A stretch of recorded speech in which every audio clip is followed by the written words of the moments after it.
Lord. വേഗം വരുന്ന കർത്താവായ യേശു ക്രിസ്തുവിൻ്റെ നാമത്തിൽ എല്ലാ വിശുദ്ധന്മാർക്കും സ്നേഹവന്ദനം. കർത്താവിൻ്റെ വലിയ കൃപയാൽ നമുക്ക് വീണ്ടും ഒരു അവസരം കൂടി കർത്താവ് തന്നു. ദൈവവചനം കേൾക്കുന്നത് എത്ര ആനന്ദപ്രദമാണ്. ഇരമ്യാവിൻ്റെ ഭാഷയിൽ പറഞ്ഞാൽ ഇരമ്യാവ് 15:14 ഇരമ്യാവ് പറയുന്നത്, ഞാൻ നിൻ്റെ വചനങ്ങളെ കണ്ടെത്തി ഭക്ഷിച്ചിരിക്കുന്നു, അതെനിക്ക് എന്താണ്, അതെൻ്റെ ഹൃദയത്തിൽ വലിയ ആനന്ദമായി. ദൈവവചനം കേൾക്കുന്നത് ഒരു ഭക്തനെ സംബന്ധിച്ചിടത്തോളം ഭയങ്കര ആനന്ദമാണ്. ദൈവസന്നിധി എന്ന് പറയുന്നത് തന്നെ സന്തോഷത്തിൻ്റെ പരിപൂർണതയുണ്ടെന്നാണ് 16-ാം സങ്കീർത്തനം 11-ാം വാക്യത്തിൽ വായിക്കുന്നത്.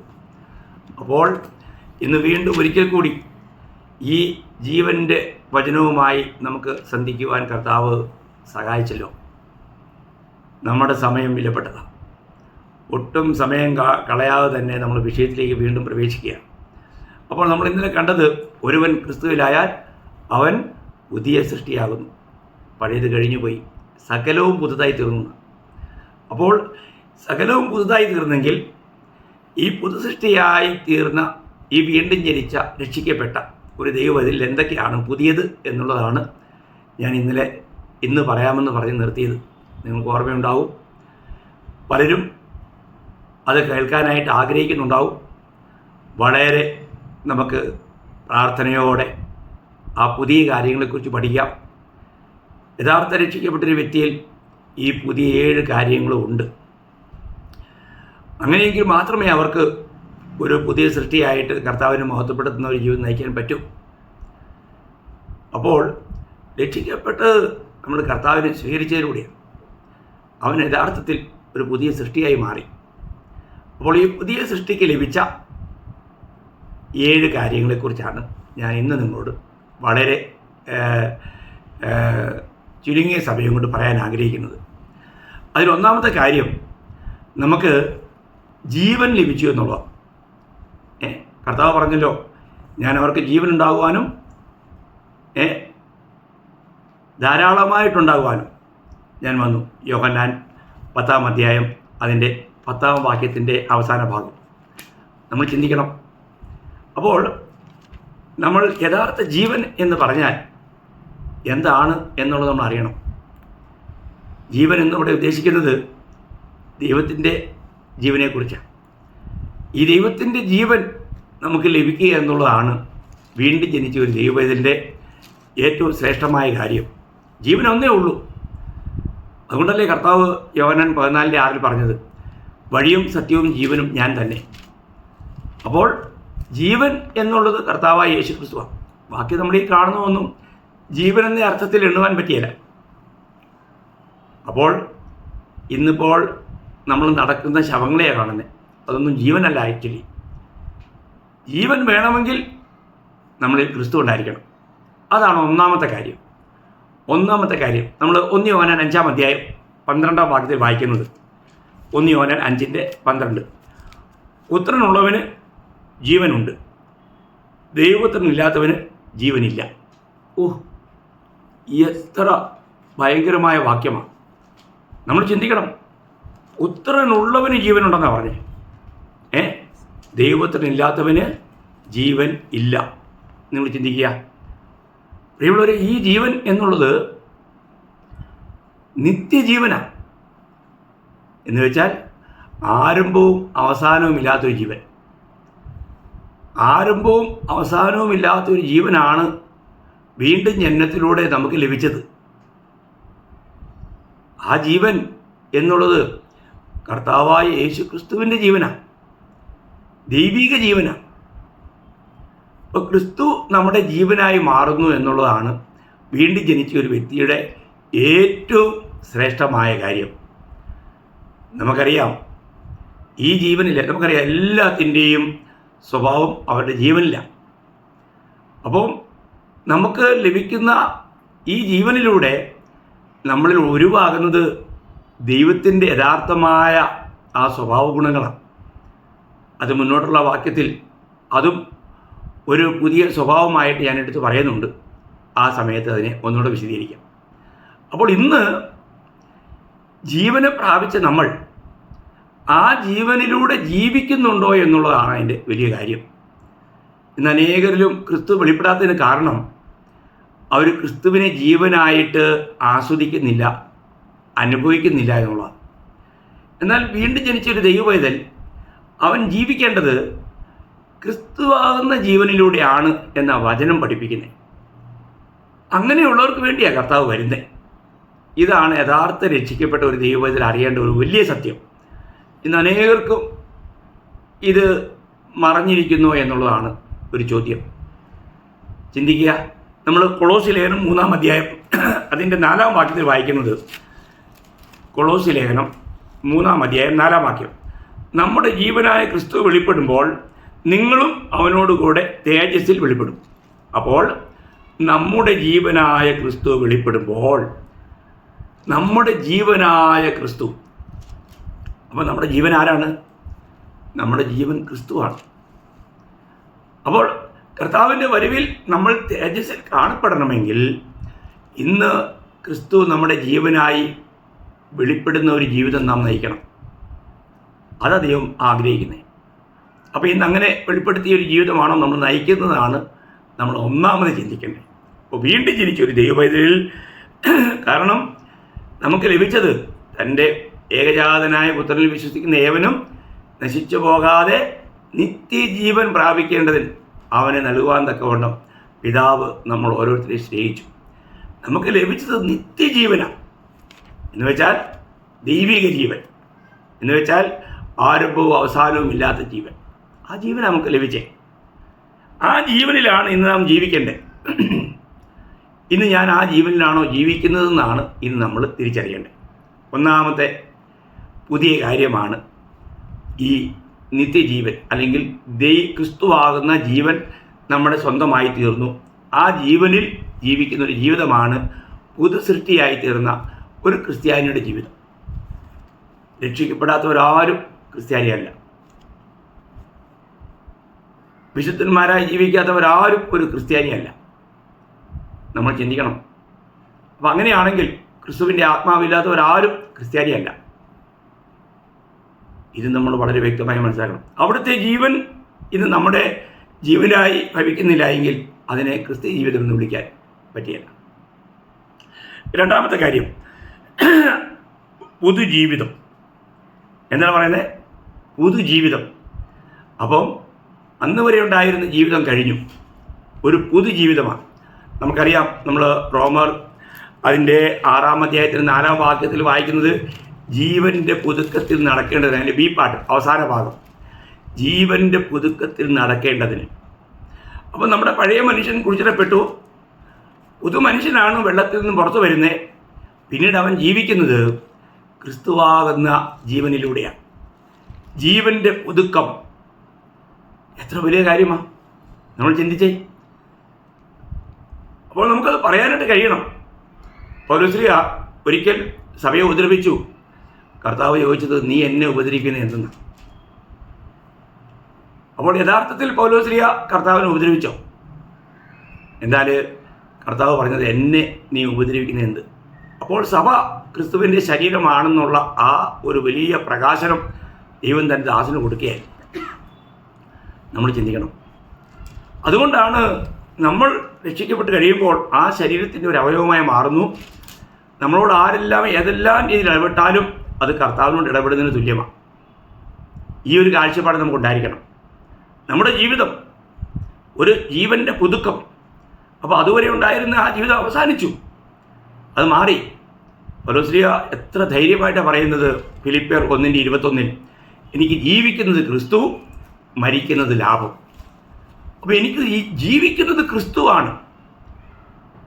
അപ്പോൾ ഒരു ക്രിസ്ത്യാനിയുടെ ജീവിതത്തിൻ്റെ ലക്ഷ്യം ക്രിസ്തുവിന് ജീവിക്കുക എന്നുള്ളതാണ്. ഇന്ന് നമ്മുടെ ലക്ഷ്യം അങ്ങനെയാണോ?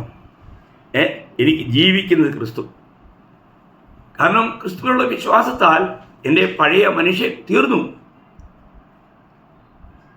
നമ്മുടെ പാപങ്ങൾ മാത്രമല്ല കർത്താവ് ക്രൂശിൽ വഹിച്ചത്, നമ്മുടെ പഴയ മനുഷ്യനെയും ആ ക്രൂശിൽ തീർത്തു എന്നാണ് റോമർ 6:6 വായിക്കുന്നത്.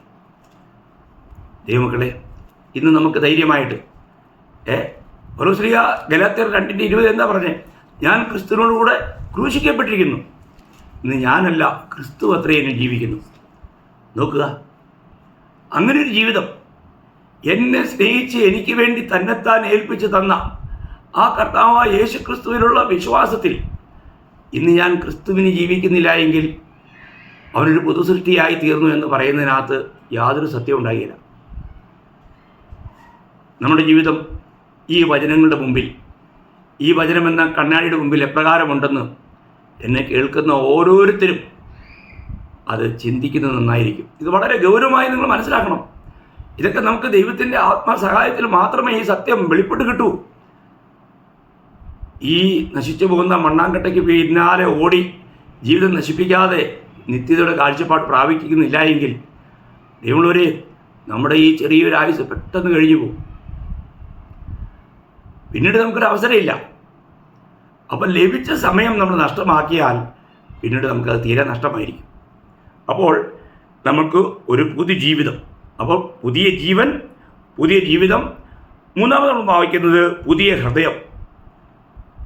നമ്മൾ എഹെസ്കേൽ 36:26 വായിക്കുന്നത്, ഞാൻ നിങ്ങൾക്ക് പുതിയൊരു ഹൃദയം തരുമെന്ന്. പുതിയൊരു ഹൃദയം, കല്ലായുള്ള ഹൃദയം മാറ്റി മാംസളമായൊരു ഹൃദയം ഞാൻ നിങ്ങൾക്ക് തരും.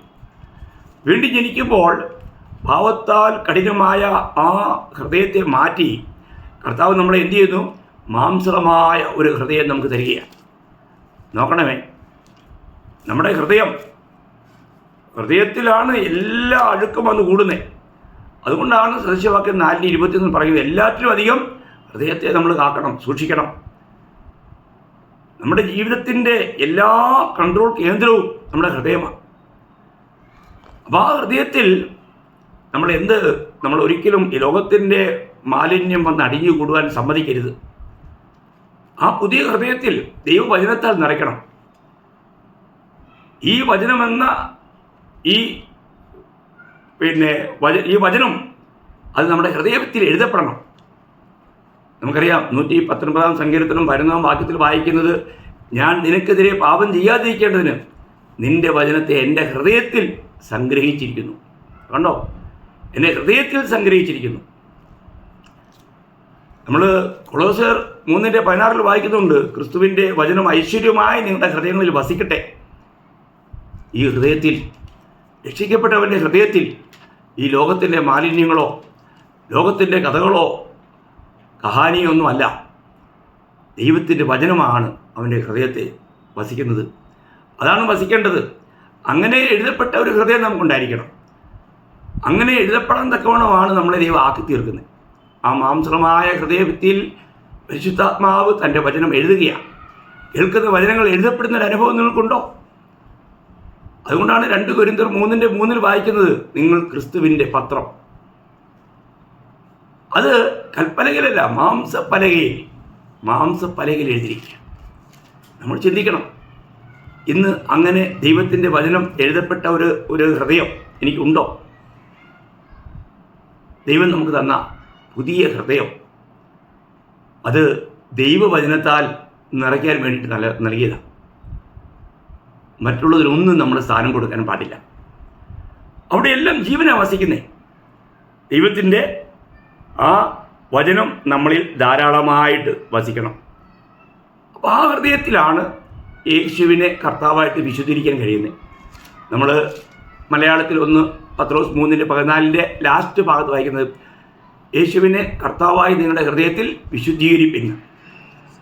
അങ്ങനെയുള്ള ഒരു വ്യക്തിക്ക് മാത്രമേ ഹൃദയത്തിൽ കർത്താവിനെ വിശുദ്ധീകരിക്കാൻ പറ്റൂ. കാരണം അവിടെ ഹൃദയത്തിൽ കളങ്കമില്ല. ദൈവവചനത്താൽ നിറയപ്പെട്ട ഹൃദയം, ദൈവത്തിന് എന്ത് സന്തോഷമാണ്. 4ാമത്തെ കാര്യം പുതിയ മനസ്സ് എന്നുള്ളതാണ്. പുതിയ മനസ്സ് നമ്മൾ 1 കൊരിന്ത്യർ 2:16 അവസാന ഭാഗത്ത് വായിക്കുന്നത്, നാമോ ക്രിസ്തുവിൻ്റെ മനസ്സുള്ളവർ. അപ്പം നമ്മൾ ക്രിസ്തുവിൻ്റെ മനസ്സുള്ളവരായിരിക്കണം. എത്ര വിലപ്പെട്ട കാര്യമാണ്. കരുണയുള്ള, ദയയുള്ള, സ്നേഹം നിറഞ്ഞ ഒരു മനസ്സായിരിക്കണം നമുക്കുള്ളത്. ഇന്ന് നമുക്കുള്ള മനസ്സ് എങ്ങനെയുള്ളതാണ്? മറ്റുള്ളവരെ കാണുമ്പോൾ നമുക്ക് അനുകമ്പ തോന്നാറുണ്ടോ? കരുണ തോന്നാറുണ്ടോ? ദയ തോന്നാറുണ്ടോ? കർത്താവ് മനസ്സറിഞ്ഞതുപോലെ നമുക്ക് മനസ്സറിയാൻ കഴിയുന്നുണ്ടോ? പ്രിയമുള്ളവരെ, അങ്ങനെ ഒരു മനസ്സാണ്, ഒരു പുതിയ മനസ്സാണ്, ക്രിസ്തുവിൻ്റെ മനസ്സാണ് ദൈവം വീണ്ടും ജനനത്തിലൂടെ നമുക്ക് നൽകിയിരിക്കുന്നതെന്ന വചനം പറയുന്നത്. അത് തന്നെ നമ്മൾ പ്രാപിച്ചിട്ടുണ്ടോ എന്ന് നമ്മൾ പരിശോധിക്കണ്ടേ. അടുത്ത 5-ാമത്തെ കാര്യം, പുതിയൊരു ആത്മാവ്. അവിടെ പ്രവചനം 36:26-27 ഞാൻ നിങ്ങൾക്ക് പുതിയൊരു ആത്മാവിനെ തരും, എന്നിട്ട് എൻ്റെ ആത്മാവിനെ നിങ്ങളുടെ ഉള്ളിലാക്കും എന്നാണ് പറഞ്ഞിരിക്കുന്നത്. അതേ കാര്യം തന്നെ എഹെസ്കേൽ മറ്റൊരു സ്ഥലത്ത് അതിൻ്റെ 18-ാം അധ്യായം, അതിൻ്റെ എഹെസ്കേൽ 18-ന്റെ 31-ാം ഒന്നുകൂടെ ഞാൻ അതൊന്ന് വായിക്കാം. നിങ്ങൾക്ക് നിങ്ങൾക്ക് പുതിയൊരു ഹൃദയത്തെയും പുതിയൊരു ആത്മാവിനെയും സമ്പാദിച്ചു കൊള്ളുവീൻ. ഇസ്രായേൽ ഗൃഹമേ, നിങ്ങൾ എന്തിനു മരിക്കുന്നു? നിങ്ങൾ എന്ത് ചെയ്യുക? അപ്പോൾ നിങ്ങൾക്ക് പുതിയൊരു ഹൃദയത്തെയും പുതിയൊരു ആത്മാവിനെയും സമ്പാദിച്ചു കൊള്ളുവീൻ. അത് വഴിതെറ്റിപ്പോകുന്ന ജനത്തോട് കർത്താവ് പറയുന്നൊരു കാര്യമാണ്. എന്നാൽ 36-ന്റെ പറയുന്നത് ഞാൻ നിങ്ങൾക്ക് തരും. അത് വീണ്ടും ജനനത്തോടുള്ള ബന്ധത്തിലാണ് ആക്ച്വലി അത് പറഞ്ഞിരിക്കുന്നത്. ആ വാക്യം നമ്മൾ അനേക പ്രാവശ്യം വായിച്ചതായതുകൊണ്ടാണ് ഞാൻ വായിക്കാൻ ചെയ്തത്. ഒരിക്കലും വായിക്കാം. ഞാൻ നിങ്ങൾക്ക് പുതിയൊരു ഹൃദയം തരും, പുതിയൊരു ആത്മാവിനെ ഞാൻ നിങ്ങളുടെ ഉള്ളിലാക്കും. കല്ലായുള്ള ഹൃദയം ഞാൻ നിങ്ങളുടെ ജഡത്തിൽ നിന്ന് നീക്കി മാംസമായുള്ള ഹൃദയം നിങ്ങൾക്ക് തരും.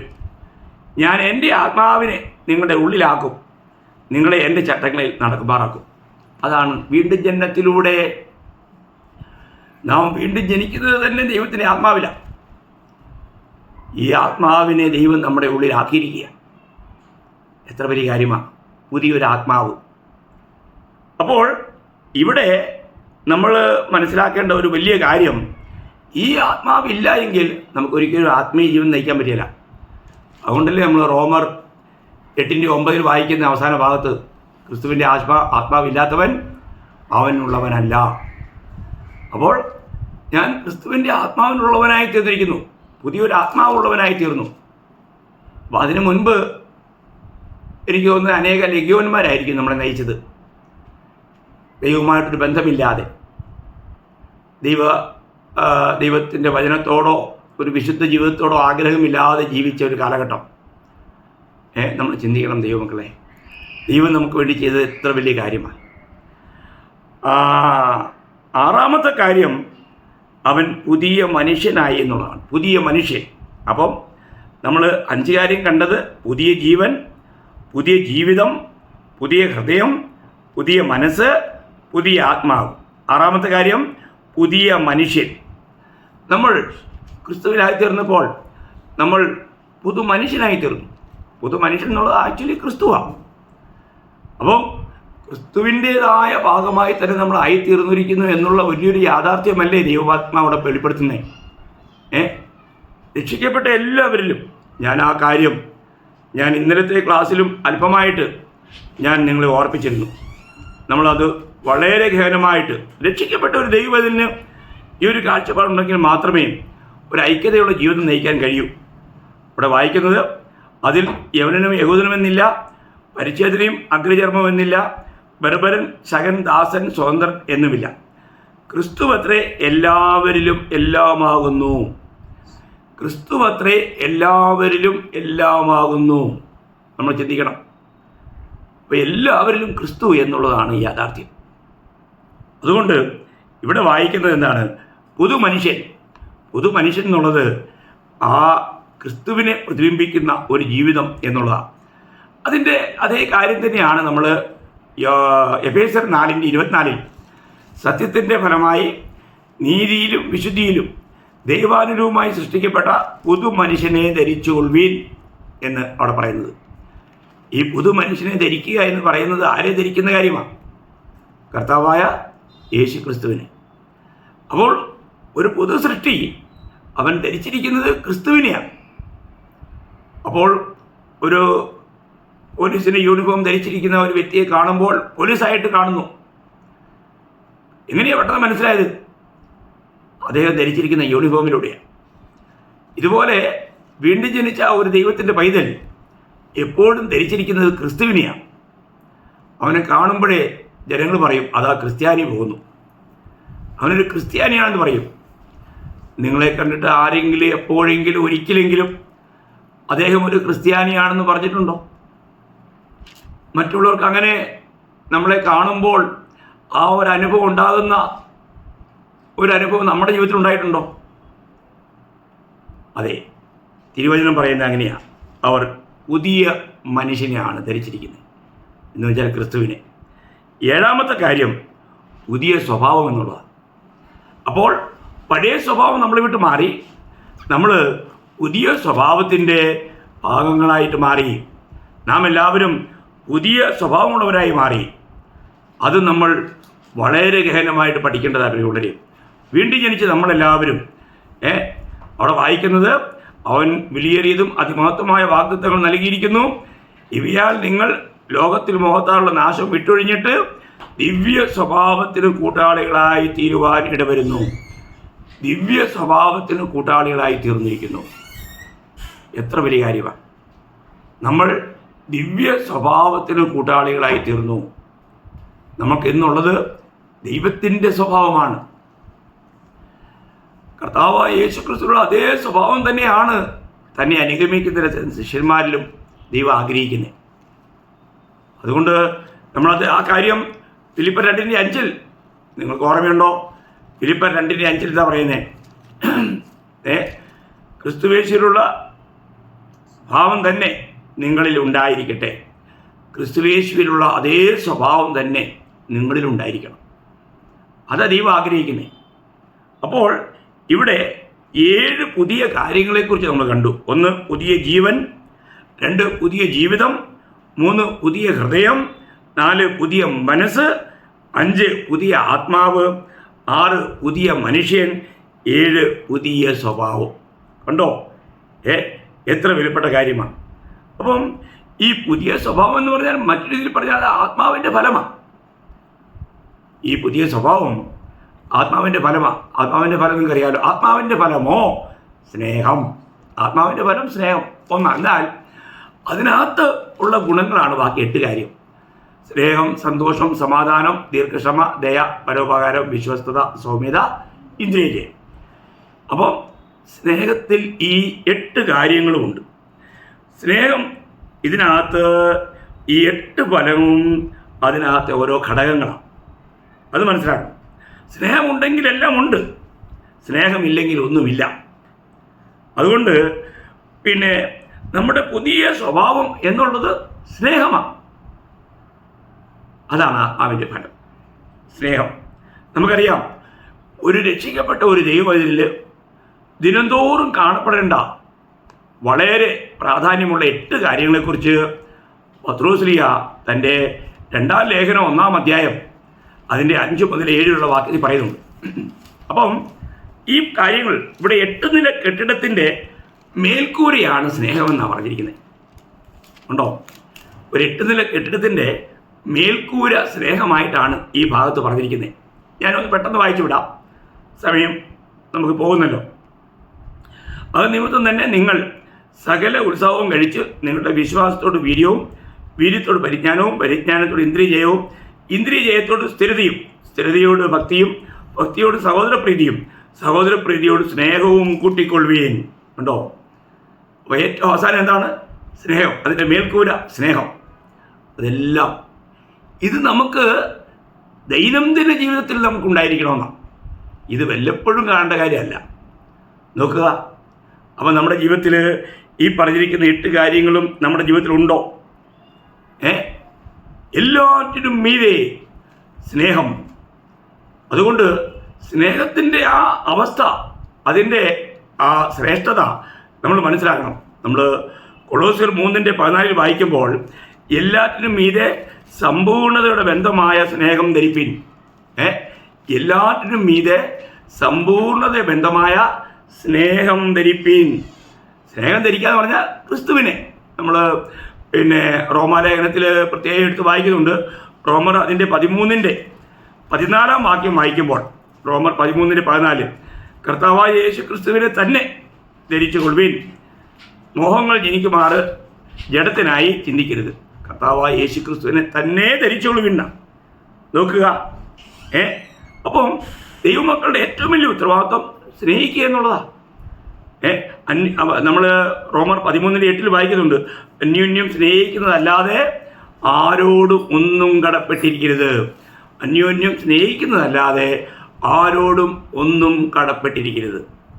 അപ്പോൾ നമുക്കൊരു കടമുണ്ടെങ്കിൽ അത് സ്നേഹിക്കാനുള്ള കടമ. നമ്മൾ എത്ര സ്നേഹിച്ചാലും ഞാൻ അവനെ അധികം സ്നേഹിച്ചെന്ന് പറയാൻ പറ്റിയില്ല. അതിനേക്കാളും സ്നേഹിക്കാൻ നമ്മൾ കടപ്പെട്ടവരാണ്. മാത്രമല്ല, ഒരു ശിഷ്യൻ്റെ ഏറ്റവും വലിയ അടയാളം സ്നേഹമാണെന്ന് കർത്താവ് തന്നെ യോഹന്നാന്റെ സുവിശേഷം 13:35 പറയുന്നുണ്ട്. നിങ്ങൾ പരസ്പരം സ്നേഹിക്കുമെങ്കിൽ നിങ്ങൾ എൻ്റെ ശിഷ്യന്മാരെന്ന് ലോകം അറിയുമെന്ന് പറഞ്ഞു. അപ്പോൾ എല്ലാ ദൈവമക്കളും പരസ്പരം എങ്ങനെ സ്നേഹിക്കണം? ഉറ്റ സ്നേഹിക്കണം. ആ സ്നേഹത്തിനൊരു ഭംഗമുണ്ടാകാൻ പാടില്ല. ഈ ലോകത്തിൻ്റെ എന്തെങ്കിലും ഒരു കാര്യം വന്നിട്ട് സ്നേഹം ഇല്ലാതാകുന്ന ഒരു പരിപാടി ദൈവമക്കൾക്കില്ല. അങ്ങനെ ഒരു ആത്മീയന് അങ്ങനെ ഒരിക്കലും ചിന്തിക്കാനും പറ്റിയില്ല. അപ്പോൾ ദൈവത്തിൻ്റെ സ്നേഹമാണ് നമ്മളെ ഭരിക്കേണ്ടത്. ആ സ്നേഹം ഒരിക്കലും തീർന്നു പോകാത്ത സ്നേഹമാണ്. അങ്ങനെയാണെങ്കിൽ ഇന്ന് നമ്മൾ ചിന്തിക്കണം, ആ സ്നേഹമാണ് ദൈവം നമുക്ക് തന്നിരിക്കുന്നതെന്നല്ലേ. റോമാലേഖനം 5:5 എന്താ പറയുന്നത്? നമുക്ക് നൽകിയിരിക്കുന്ന ആത്മാവിനാൽ തൻ്റെ സ്നേഹത്തെ നമ്മുടെ ഉള്ളിൽ പകർന്നിരിക്കുന്നു എന്ന്. അപ്പോൾ ചിന്തിക്കുക, വീണ്ടും ജനിച്ച ദൈവത്തിൻ്റെ ആത്മാവുള്ള ഒരു വ്യക്തിയിൽ എന്തുണ്ട്? ദൈവ സ്നേഹമുണ്ട്, അതിൻ്റെ ഉറവയുണ്ട്. അത് പറ്റാത്ത ഉറവയാണ്. അതുകൊണ്ട് ഇവിടെ നമുക്ക് വീണ്ടും ജനിച്ച നമ്മളിൽ പുതിയ 7 കാര്യങ്ങളാണ് കാണാൻ കഴിയുന്നത്. ഈ 7 കാര്യങ്ങളും എൻ്റെ ജീവിതത്തിലുണ്ടോ എന്നാണ് വീണ്ടും ജനിച്ച് എന്ന് അവകാശപ്പെടുന്ന ഓരോ വിശുദ്ധനും മനസ്സിലാക്കേണ്ടത്. ഒന്ന് പരിശോധിച്ചറിയുക, എനിക്ക് ഇന്ന് ഞാൻ ഈ കേൾക്കുന്ന രീതിയിലുള്ള 7 കാര്യങ്ങളും എൻ്റെ ജീവിതത്തിൽ പുതിയതായിട്ട് എനിക്ക് നേടുവാൻ ലഭിച്ചിട്ടുണ്ടോ? ഇല്ലെങ്കിൽ അവർ യഥാർത്ഥമായും രക്ഷിക്കപ്പെട്ടെന്ന് പറയുന്നത് വെറും പച്ചക്കള്ളമായിരിക്കും. ഞാൻ ഒരിക്കൽ ആ 7 കാര്യവും ഒരിക്കൽ പറഞ്ഞു നിർത്തട്ടെ. 1 പുതുജീവൻ, 2 പുതുജീവിതം, 3 പുതിയ ഹൃദയം, 4 പുതിയ മനസ്സ്, 5 പുതിയ ആത്മാവ്, 6 പുതിയ മനുഷ്യൻ, 7 പുതിയ സ്വഭാവം. ഈ 7 കാര്യങ്ങൾ അത് വളരെ കൃത്യതയോടുകൂടി നിങ്ങൾ പരിശോധിക്കണം. എങ്ങനെയെങ്കിലും വഞ്ചിക്കപ്പെടരുതേ. ഒരേ ഒരു ജീവിതം, അത് ക്രിസ്തുവിന് വേണ്ടി നമ്മൾ ചെലവിട്ടാൽ നിത്യതയിൽ നമുക്ക് ഏറിയ നേട്ടമുണ്ടാവും. ഇല്ലെങ്കിൽ എന്നേക്കുമുള്ള നഷ്ടമായിരിക്കും. അതുകൊണ്ട് ഇപ്പോൾ നമ്മൾ അറിയേണ്ട കാര്യങ്ങൾ അറിഞ്ഞ് ചെയ്യേണ്ട കാര്യങ്ങൾ ചെയ്ത് നമുക്ക് നിത്യതയിൽ ദൈവത്താൽ നല്ലവനും വിശ്വസ്തനുമായിട്ടുള്ള എൻ്റെ ദാസനെ എന്നുള്ള വിളി കേൾക്കുവാൻ ഇടയാകണം. അതിന് ദൈവമായ കർത്താവ് ഈ വചനം കേട്ട എല്ലാവരെയും സഹായിക്കട്ടെ എന്നുള്ള ആഗ്രഹത്തോടും പ്രാർത്ഥനയോടും കൂടി ഇന്നത്തെ ഈ ചെറിയ സന്ദേശം ഞാൻ അവസാനിപ്പിക്കുന്നു. ദൈവനാമം മാത്രം എന്നേക്കും മഹത്വപ്പെടുമാറാകട്ടെ. ആമേൻ.